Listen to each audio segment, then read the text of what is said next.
What is going on, everybody? Thank you for tuning in to Halcyon Days, the estate sale journey and beyond. This is our second episode. He's Josh. I'm George. How are you today, Josh? I'm doing good, George. How you doing? I am doing swell, just peachy. Uh, Speechy. yep. It's cool having our podcast out there now. We have it basically every major site that it could be on. Apple was a pain in the butt to get it on, but I had to create a new Apple ID because it wasn't letting me register like with my phone number in our Halcyon days because I already have an Apple ID with my phone number. So I literally created a Google Voice number to create an Apple ID, right? Nice. And then I did the whole thing, did the validation, put a credit card payment in, like I didn't buy anything, but they just wanted that on file. And then I go to submit the podcast and it said your account is not activated. I'm like, what do Why you don't you mean it's not just activated? Why don't you just use my phone number since I have an Apple ID? But that's your own. I wanted one literally for us, like our own. Can't we be the same? No, I wanted it separate from our own personal stuff. Listeners, I think you would agree with me on this. Like, we want our business for our business and our personal for our personal. Anyway, I don't have much use for Apple ID other than my Apple TV subscription. So I don't have Apple devices. Sorry to divide the community. But They're all the um, same. They're all the same. sure. So but anyway, I ended up calling Apple and talking to three different support people. I explained everything. The guy listened to me, and then he was like, "It's for podcasts," like I said in the very beginning. And I said, "Yup." And then he was like, "I need to transfer you to somebody else." Waited for that. Got to somebody else. Waited for talk to them a little bit, and then she couldn't figure out. She asked me to go to the site, whatever, and put in a ticket. And then even when I tried to put in a ticket, it had an error code. So she's like, I don't know. Like first it was like silence after that. Then she's like, let me check with somebody else. Then she transferred me to somebody else. And then this guy was cool, and he's like, basically all you gotta do is go on to iTunes and then register your account there. And as soon as it's done there, it's gonna go through some questions, like whatever. As soon as it's registered there, it should be fine. So I did Is that. that It was that fix fine. it? It did. So Yep. how long were you on the phone to figure this all out? How much of your time? I would say a solid hour of phone Mm-hmm. time Mm-hmm. after explaining everything to everybody. And then they're just, I don't know. And the other guy was like, oh, yeah.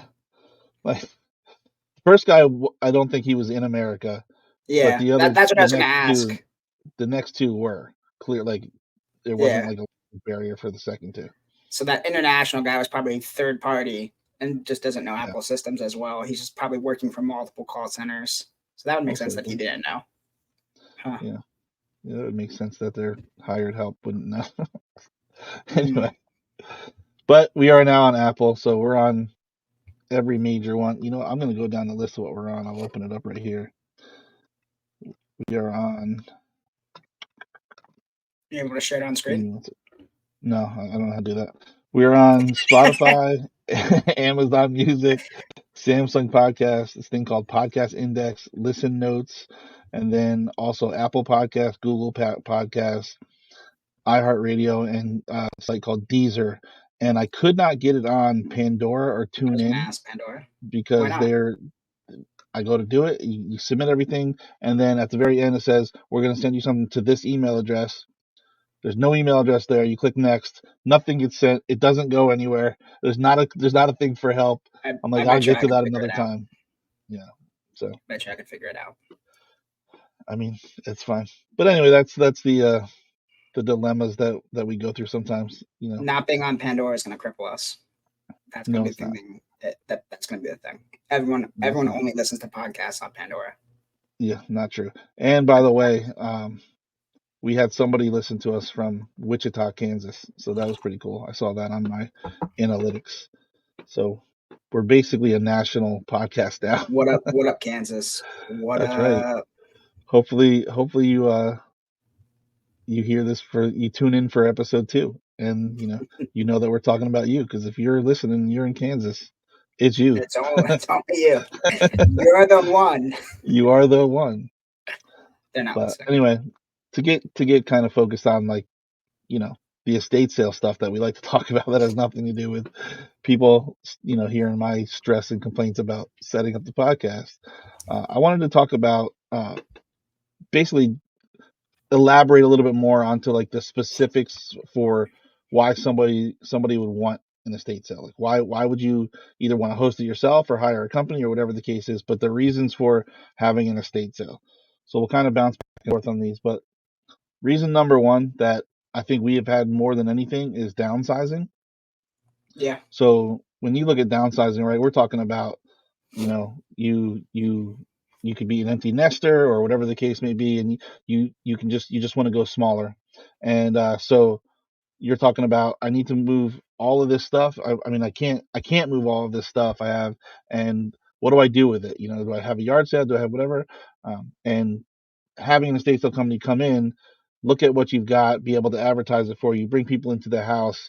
It shows a lot more value inside the house than trying to put like a picture of your sofa on Facebook and hope somebody gets it, or putting it on the side of the road for free before you move. Probably not your options. So, you have any thoughts about downsizing? Yeah.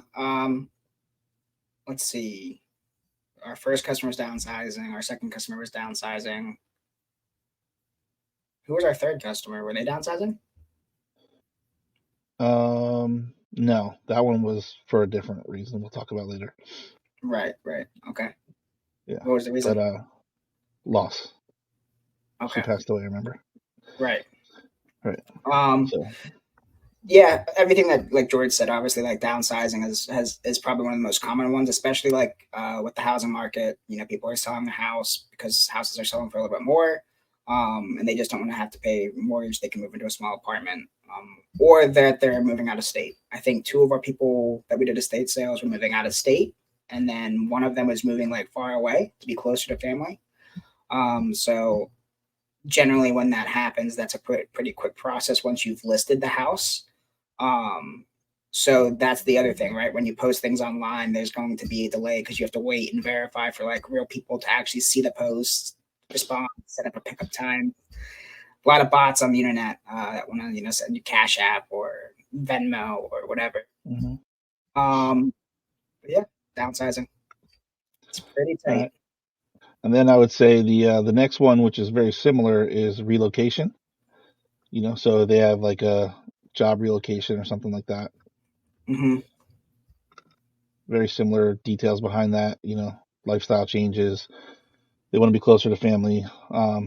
It's not necessarily a need. It's just people leaving Yeah, this day for that. They don't want to pack it all up. Don't want to move it all. That kind of thing. yeah. There's also a time sensitive thing there, especially if like you're looking for a job or your job's relocating you. They generally give you X amount of time to pack up and move. So you Hmm. may not have time to like find the value of everything, or you might be moving out of state, so you have to go out there and find an apartment or something in the meantime while you search for a home. So you don't know necessarily what you can and can't take. So you might want to get rid of all your things before you move. Yep. And then loss of a loved one. Talk about that. Yeah. So I mean, obviously, that can be an overwhelming process when someone passes away. Very emotional from the few customers that we've talked to.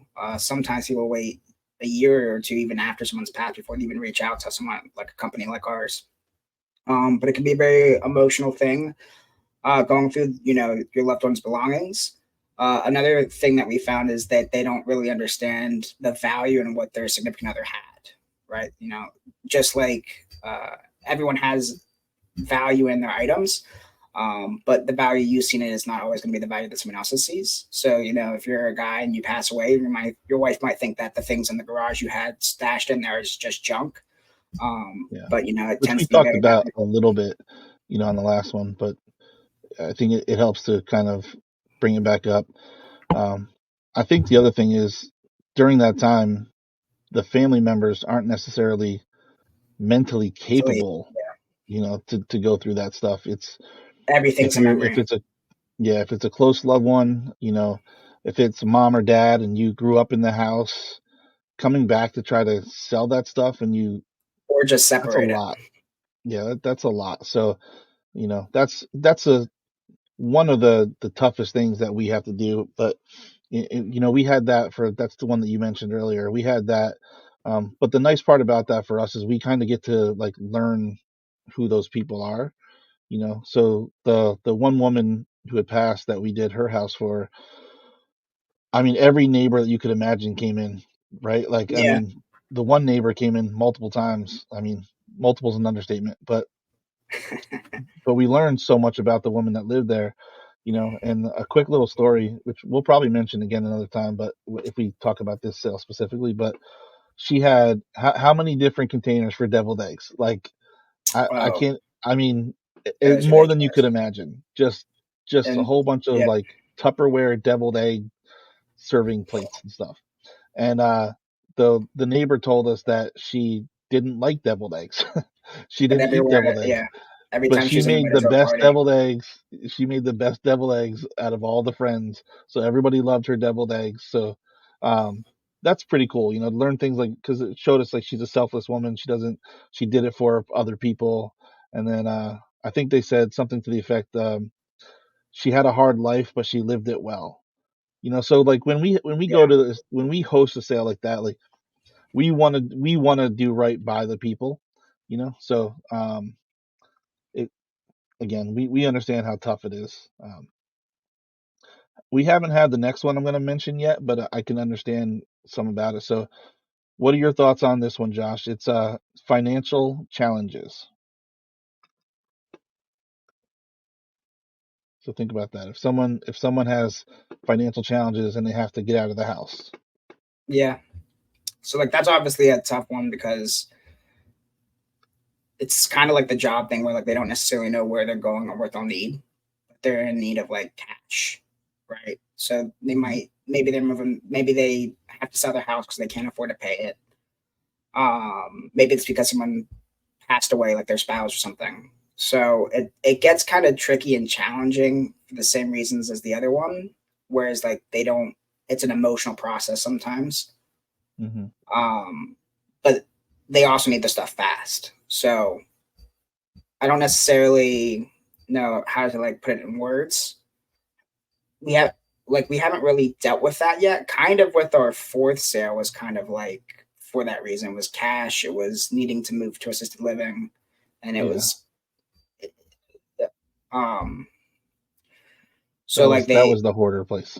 yeah, hoarder for sure. Well, we Um, we actually may have one of these coming up. So the person who I spoke with last week, that's the main reason why her mother needs to get out of the house. She can't afford it anymore. So, um, those are things and obstacles that we'll kind of learn, and as we learn about them, we'll be able to share more details about them here. But it's definitely tough, and it's just like everything else we do. We do it with empathy. We do it with an understanding and no judgment on anybody, and we just try to do our best to help people get through whatever the situation is. And then here's another one that we haven't come up with, but we know about it: divorce or separation. yeah, that's gonna be a tricky one. Yeah, So obviously, like whenever there's divorce, there's the separation of everything in the house, which can be, I mean, estate sales in themselves can be emotional for the client, right? There's not really a situation like I think like the one and only time that there's going to be like a celebration is when you're selling all your stuff because you're moving to your dream location, right? And you want to start completely fresh, which we did have with our second sale. But every other situation is always going to be a struggle, right? Uh, Divorce determining, first you have to figure out what spouse is keeping what, and then you get the leftovers, right? Um, yeah, so there's, I think, in those situations, there's less to sell, and it's more so like the bigger items. yeah. Unless they're like sell it all, split it 50-50 between Yeah, them, and start fresh. But I mean that typically, it's like I get the TV, I get the couch, kind of thing. So I'd get the um, TVs for sure, for sure, for sure. I'll let your wife know that. Yeah, But well, she'll probably watch this episode and say that It's fine because she loves me. Yeah. So that's why she'll let you have them in your divorce. Yep, yep. That It's logic always fun to tracks. talk about like our own potential divorces. Yeah, yeah. I mean, it's always on the horizon. You never know, life is short. Well, I know you, so I know that that's true. So, Is that a short joke? no. Oh, So another one here is property foreclosure, which I think is the same as financial. It's same thing. Getting out of the house fast enough. Make sure it's so good. foreclosure would be a little bit different because so a foreclosure would be we would be contacted by an institution or by a realtor who has to get rid of the stuff at that point. If the I house guess is that would be post foreclosure, right? okay, So I yeah, mean it's just perspective. So I get what you're saying. If you're going through a foreclosure and they're foreclosing on your house and you need to get rid of your stuff, then it's a lot like the other stuff we talked about. But if it's the mortgage company, the bank took over the house, everything's still in it, then you can talk about like that what you just said. yeah. So if that's the case, those potentially have more profit because everything's for sale, right? So everything in the house is up for grabs. Um, you don't have to argue or debate with the customer the value of product. At that point, the bank wants everything cleared out as fast as possible. So they don't really necessarily care what they get out of it as long as it's gone, and whatever costs them the least to get rid of it is generally the option that they'll go with. Hmm. That makes sense. All right. This one, it says, so I have a list in front of me if you're wondering, but it says deceased hoarder estate cleanup. So I would think it's not necessarily deceased because we've already had a hoarder situation, but you know, if you have a loved one that is a hoarder and they have passed on, obviously it would be maybe the most overwhelming thing that you could handle besides the loss is trying to do something with that, you know, Especially if in you didn't know in about it in advance, like if you didn't find out until they passed away, right. which is kind of like the situation that we ran into with our client, even though he didn't That pass away. right. But I mean, it's he had his wife passed away in the 90s, and he just continued to hoard and collect. But I mean, we were fortunate in that it's not a stereotypical hoarder house. We didn't walk into horrific smells, and I mean, it was dusty and There dirty was a lot of there was some places. horrific smells. Not really in the house. Like I mean, there were odors from like, I mean, I'm gonna like an older man who lived by himself odors, but not necessarily like dead animals all around the house. Things like that you hear horror stories of. We're not talking about in this. Excuse me, in the shed. Josh found a nice dead animal in the shed, but Hmm. um, Crushed. yeah, we don't need to describe it. Our listeners don't really need to hear the details, I think they want to but hear that. They need to suffer like how I suffered. it was pretty sufferable, and I appreciate you for being the one who did it. Because yeah, that's something that I don't think I can handle. You know, sidebar, I can handle anything gross from my own family.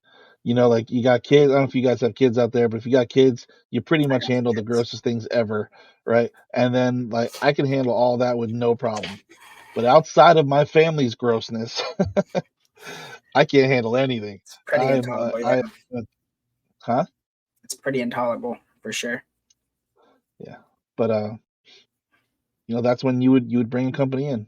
Now, if I don't know how much of it would be us in that type of situation because that's more of a clean out situation, right? Like somebody come in, if we were to be talked to about it, we might consider doing it, but I mean, a typical estate sale company isn't going to want to come in and just completely clean out a house, you know. So, but Yeah, that would be a different type. Like, I mean, that's something that our company could do, but it'd be structured a little differently. Like, so if a company or a realtor called us and they needed to just come clean out the house, we would probably hire more people and be more of a junk out situation, correct? Or would you still want to yeah, hold an estate sale? it would depend on the quality of the stuff. If there was stuff to sell, then yeah, I would like to do that. At least sell some stuff, and then junk out the rest. But it would be a case by case scenario, I think. And then I have It'd be nice if we I touched also on had this. this list. What? It's cool. It'd be nice if I also had this list, but it's Uh, fine. I mean, That's fine. it would be nice. Moving to assisted living, which you mentioned, but you want to talk more about that? Assisted living is so in that scenario, you're really limited in what you can take. It's generally like clothes and small knickknacks. So at that point, it's letting the family go through and take what they want first, which can be a frustrating thing as an estate sale person. Um, we've had it where they've come in after the fact and wanted to take more stuff, or we found Mhm. something and they're like, "Oh yeah, that's ours. We need that."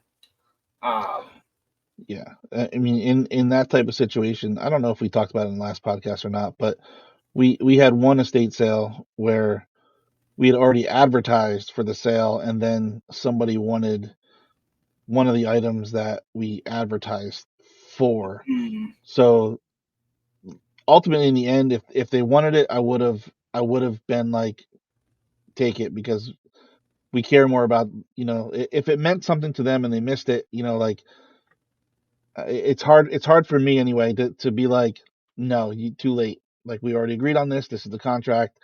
You know, it is what it is. But in conversation with, we actually had a person who was kind of like a, excuse me, like a go between. So in that conversation, it was like, hey, look, if they really want them, they can have them, but just let them know, if it's not something that has sentimental value to them, we would appreciate it if we could still sell them, because we advertise for them, with them, and they're big sellers, and they're things that bring people to the estate sale. So we don't want to ever have customers be like, I saw this, do you still have this? And it's the day one, and be like, no, we don't have it anymore. And we advertise in so many different places that it would have been, we'll say, complicated to get that back and change it. So yeah, we at the point where they had told us that the posting had already been posted for like a day or two. So we already had customers coming to the sale for those items. mhm, So specifically, then, absolutely. so then what happens there? If you're ever going to host an estate sale, it's good to like understand this. Um, they're like they show up, and then those items are no longer available. So what it does is it makes it look like the company either lied, let customers in before the sale, or took the items for themselves. Right. And either way, Yep. if you're an estate sale company, that Massive. person probably, if they're like finding and tracking your sales, they know other people, and that's the message they're going to put out, which means less customers are coming to your sales. Oh yeah. I mean, the customers are just as important as the client. That's we talked about that a little bit on the last one, like how important the customer experience is for us. And we've grown a decent customer base because of that. We're authentic, we're empathetic, and we are as genuine as people can be when it comes to telling people what it is. So it's one of those things that, if you're setting up an estate sale for somebody else, if you're thinking about running, hosting your own estate sale company, you have to lock in, what's going to be there. Give them time to pick, and then set the contract based on what's left. Give like a final walkthrough and be like, this is staying, this is staying, this is staying. Like, this is for us to sell, and be clear about it. And then, if somebody decides to come in and take a couch that was not part of it, then you decide whether or not you can allow that. Listen, on a professional basis, if it's in your contract, it's in your contract. They technically have no legal right. So that's when your empathy and just being a human has to come into play, and you have to decide whether or not, you can say no. So Yeah. I think it also depends on what stage of like where you're at in your business, right? So like we in the first sale or first couple of sales, we allowed way more than we would probably allow now, right? Like I feel mhm, like now that we've established ourselves, like if our client wanted to like put a dumpster in the driveway during the sale, we would say no. So like you're free to put the dumpster there. That'll breach the contract, Yep. right? Like Absolutely. that, and that could potentially like if we feel as though it impact the business as a result, like we will take that out of like the profit, right? Absolutely. Um, but when it's your first couple of sales, you might let things slide because you need that Google review, or you need that sale, right? Like you need the first couple of sales to get started to get momentum. So you might be less picky for those type of breaches, I for sure. concur. For sure. I'm glad you concur And with my then concurrence. yes. And then this is another one that we haven't come across, but I can see that it's something that we may in the future. If someone's like renovating or remodeling, what do you think about that? So that wouldn't really be an estate sale unless they're redoing the entire house and they need to get rid of stuff. But even Hmm. then, that's going to be mostly like furniture. So for that, I feel like in our with our business model, we would probably try to like sell the items, via marketplace or online, or we would take that like the furniture somewhere. But they're not going to be really getting rid of like the little things. Like they're not going to be getting rid of like their knickknacks, all their pictures, Yeah. items in the bedroom. So that one is definitely more of like a less likely scenario. That'd be more like I don't even know how. Like that would probably be more like we would partner with a contractor, and they'd call us from like, hey, we have this furniture that needs sold. Can you guys sell it for us? Yeah. I mean, they'll be so in a remodel, it's not just going to be furniture. There's going to be like aesthetic pieces that aren't going to match the new, whatever the case is, like whatever What's an example of vibe an they're aesthetic going for. piece? What? What's an example of an aesthetic piece? Artwork that no So, longer fits like the motif of, whatever they're going for. Um, let's say like let's say there's a scenario where mom's getting older, son's gonna move into the house, take care of the mom until she passes away, and remodels the house for his liking, so there might be like and these are just like specific things, but I mean just we don't know what they could be, but in that type of thing, you'd be getting rid of most of like the stuff that just doesn't fit in anymore. It could be old appliances, it could be old furniture, it could be, old dishes, and like there's things that you sell in estate sales. So we would just like anything else, we'd go in there, we'd walk it, we'd talk to them, we'd evaluate it and see what makes sense, so but I mean, I wouldn't say no automatically on just hearing, remodeling. And then this one will be estate planning. So like if someone is planning the distribution of like all their assets, or they're minimizing like what's at the estate, it's a lot like loss, but you're dealing more with like lawyers, and then so maybe like the house was in probate or whatever, and then the lawyer has, okay, everything needs to be sold, and then the profits are being just, because maybe that's in the will, like everything needs to be sold, the profits are split among whoever, blah blah blah, that kind of thing. Where you really don't have any involvement with the family in that scenario, and there's not anybody who can actually come in and say, I want that, because according to the will, everything in there needs to be sold, you know mm-hmm. so and that's something that is done ahead of time by whoever in their will. They set up the estate with their lawyer, and in those scenarios, this is what happens. So you can't really have any arguments from any family members or whatever. What do you think about that? Anything to say? So Anything to like add? the go between would be between us and the lawyer. Hmm. That would be that'd be great. That would be ideal for sure. Anytime you're able to take the emotional response out of the sale, it makes it a cleaner sale. Right. I feel Yeah, like every time we've had the talk about like from like the emotional standpoint or like the value that the client feels like it's worth is always harder than like when the go between is between us and like a third party of the family. for sure. Because like you said, there's no attachment to it whatsoever. But you know, I like to have the emotional connection with people. So it's like 50-50. Like, do I want to? I don't want to have like you can't sell this for anything lower than $1,000 on a 50-year-old couch because they bought it for 5,000. You know what I mean? Like or a Yeah. 20-year-old couch or whatever. Like I don't want to go through that with people, because it's just not going to happen. But or whatever the scenario might be. But I do enjoy the interaction. I do enjoy helping people out and having them be like grateful and appreciative, and that kind of thing, and feeling like we made their day. Like I like that part of what we do. So, Hmm. but I mean, something like this would be nice and easy and quick, Yeah. good to go. Yeah, but yeah, so that's basically the list. Can you think of anything else? Any other reasons anybody would have an estate sale that we didn't mention?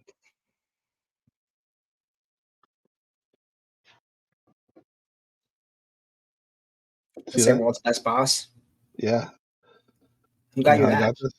Some loser. Did I give that to You you? got me that. Did I really? Did I really? Yeah. World's I don't best remember boss that. mug. Of It's course, kind of the back says ironic. Dunder Mifflin. Oh, But does it? yep, That's I'm funny. glad you know these Seeing things. as you were never officially my boss. Yes, I was. Definitely was. I don't know if you know hierarchy, but I definitely was your boss. Oh yeah, for like a month and a half. Okay. You're cute. Um, Thank you. I I really needed that compliment today. I was Yeah. not feeling cute. Now I feel cute thanks to your words. You're welcome. I can't think of any other specific reason. I mean, I think like most likely the like the when someone has an estate sale. Sorry, I just started over my words and thoughts. When someone holds an estate sale, it's for multiples of those reasons, right? So like you're running into like spouse A passed away, spouse B needs to move to assisted living or with family members because they can't. Hmm. There's the house is too big. They can't. They just can't physically take care of the house anymore. They can't afford the house anymore with on the single income. So there's generally like multiples that go into the bucket that then you need an estate sale, right? It's almost I think the rarity of like both parents pass away together at the same time. Now you need an estate sale, right? Like that's like the like that's not the norm. It's generally one person passes away and they need to downsize, they need to move, they need to sell the house. They need to go to assisted living because now they're too old, or maybe their spouse was already in assisted living and now they need to go to assisted living because they can't afford to take care of the place and they're unable to take care of it. Like I said before, so Sure. I think like that's kind of where the difference would be like mixing the specific differences into one bucket. Yeah, we haven't really had that yet. Because the one was downsizing, even though the woman was healthy and fine, and the husband was the one with the issues, they were still downsizing and moving in, with the family. So, but I mean, I can see that being a thing because right now we've had the situation where it's been one person still remaining, whatever the case is, for that type of thing. So, and then I mean, we had one where it was a single woman who lived with her daughter. We had another one where she was divorced and she lived alone and she passed away, you know. So I mean, we really haven't had, too much of that other stuff, but I'm sure we will. Yeah. So, Yeah, I mean, our hoarder house was kind of like a mixture, right? Like his girlfriend had moved into assisted living. He had a fall, was unable to take care of but himself. she had never lived there. No, she She'd did. actually never. No, she didn't. I had many conversations with the gentleman. She never lived there. She'd been there, and she like would stay like some weekends and stuff. And she was never even, according to him, never even allowed downstairs. So she had never even seen That's crazy. as messy and crazy as the upstairs was. You know what the downstairs was, and she had never even seen it. That's So crazy. yeah, that's That would be like a red flag for me. Because like I mean, obviously, like you see that you've seen the upstairs, so you know it's going to be the same downstairs. But there's I would think there's definitely like scary things down there. Well, he had stuff before we were there all over the stairs as well. So like she didn't really have access to even get down there. Oh So wow. the like freeing up the stairs didn't happen until he got hurt, you know. So you know Yeah. how he talked about him getting himself getting hurt. But yeah. So anyway, we really can dedicate an entire episode to that house. So Hmm. um but I will say, so I want to talk a little bit about a potential future and just get the conversation going out there. And maybe we'll get somebody to post a comment or something like that and tell us what they think. But which, by the way, if you're still listening, thanks. And like and subscribe because we should say that in the beginning, but we always forget. So share all that stuff. I think you were on the verge of saying that, and then I interrupted you with like the Pandora thing and the criticalness of us It's needing to probably be on your fault. Pandora. I accept that. It's always But my fault. so the potential customer that we have a potential of doing something. I don't know how many times I'm going to say potential. We could possibly do same word, a different type of sale, and we have to explore whether or not we would like to do this if they choose to go that way. So the mother is the one who needs to leave the house, and she also does not like the idea of having people in the house to shop and walk around and stuff like that. The she the one living there does not like that idea. So the conversation that we had was potentially listing items, in various resources and trying to sell items individually and then coordinating pickup times because we're never going to let like our client be the one there to broker that between the customer because that's just not professional. So we'd have to coordinate times that either you or I could be there, and we'd get the same percentage that we would get if we were in the sale. We would just be doing them one at a time. So what do you think about something like that?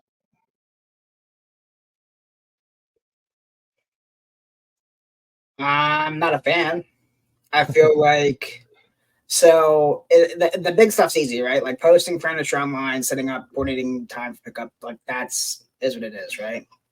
For smaller items, if we do like a yard sale format so that people aren't coming into the house, then we lose money there because it's yard sale mentality versus estate sale mentality. Hmm. Or then we have to pay, say like we don't do yard sale format, say we take it somewhere like a flea market, right?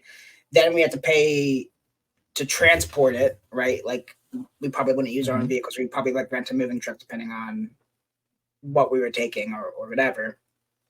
Um, A and flea then we have market to, we'd probably do our own vehicles, but unless it's just really big items, but it's a flea yeah, market, so well, I mean, so like but anyway, that gets tricky because like what specific items do we plan to take? Right, yeah, like we'd have to figure out like that out, and then we'd have to like have everything price. Like right now, sometimes like there's just so many items in a house where like it's make an offer. yeah, If there's no significant value to it, like we're like make an offer. But if we take it to a flea market, it would have to be done with purpose, right? Like we're taking these 50 items, right? And they all have to be priced in advance, right? And then there's some negotiating at a flea market, but we might come in too high, we might come in too low. It's so hard to tell. And then there's paying for the stall. There's do we do that multiple times? Whereas a lot of the stuff can just be sold at the right value within one weekend. yeah. And the thing with that is they have a few months to be out of the house, Well, so so it's did our like Hornet customer. that's a different scenario. But they have a few months to go, and if we had it listed, we'd have a lot of time to sell whatever we could sell. So big items, things like that, potentially could sell. We'd start at one price, and we'd have time to adjust prices, and try to get it sold before, you know, moving day or whatever. But I don't know, I'll be hearing back from her sometime this week or next week. So we'll decide at that point. But uh, I still think, right now we're in a slow period. We haven't had anything over the holidays, and we're looking for something. We've got a couple of potentials, but nothing locked in yet. So, this is something we might do just Always to looking have for the next something, customer. you Yeah. know. So, but that's a tough one. Yeah. I think like probably like one of the things that we want to invest in is like one of us to get like our auctioneer license. And like, and like that scenario, like then we could host like online auctions, right? Where you could still host the sale inside the house. Like we'd still have to get more Mhm. meticulous with pricing and stuff. But I mean, like it'd be probably easier to do like an online sale. Mhm. You Um, can lot things up that way. So, like if you were to, you wouldn't necessarily have to individually price everything. Like if there was like a toolbox, you know what I mean? right, You just take a picture of right, everything in the toolbox and that's one price. right, You know. But, right. but yeah. Or like Yeah, I a don't know. dishware I don't I set. don't I don't love auctions because, if you don't put low starting costs and the auction doesn't get a lot of attention, you know, then you're selling a Craftsman toolbox for $5. That's got all the Craftsman tools in there from like 1972, right? Like Yeah, that's true. that's that's a I tough guess thing. like that's like the one sale we had where they were going to hire an auctioneer company, right? Hmm. Like that's they kind of started everything out like really low, like at a dollar or a penny, depending on the item, and then they go from Hmm. there, right? So then like you're starting out potentially selling like a TV at a low cost, yeah. So I guess that makes sense Hmm. Yeah, it's just an option. We look at it and see if it makes sense. Yeah, for sure, for sure. but we're right around 40 minutes right now, so I don't really have anything else unless you've got something else. I mean, not specifically. I mean, like we could just talk. Yeah. So how's your day? No. uh, Anyway, oh, you wanting to call it? I mean, like I don't want to just bore people. We go through things faster than I think we are going to go through them. So we're feeling this out. Like I said, it's It's episode because you 2. I talk too mean, fast. this is the way I talk, man. Like I can't. I'm a 46-year-old man. You want me to learn how to talk differently now? You're only 46. Yeah, I'm only 46. Everyone always thinks you're older for some reason. Hmm. I don't ever actually like I know know. your age, I can't so figure out why. your age has never mattered to me. Oh yeah, age is just a number. Yeah, Okay. What are I you, mean when 35? it comes to our friend, I mean I've never really like thought about like your age, like it's never like been a factor in our friendship. Yeah. I mean, it has for me. Like you're clearly way more immature than I am. I feel like I'm pretty mature. I'm just kidding. As my eyes are tearing up. It's because I told you that you're my Old age. friend. Yeah. No. Yep. That's what it is. All right. Yeah. Well, I guess thanks for watching, listening wherever you're able to listen to podcasts at. Like and subscribe for more Halcyon Days, the estate sale journey, and beyond. We'll check in with you guys next week. All right. Peace out.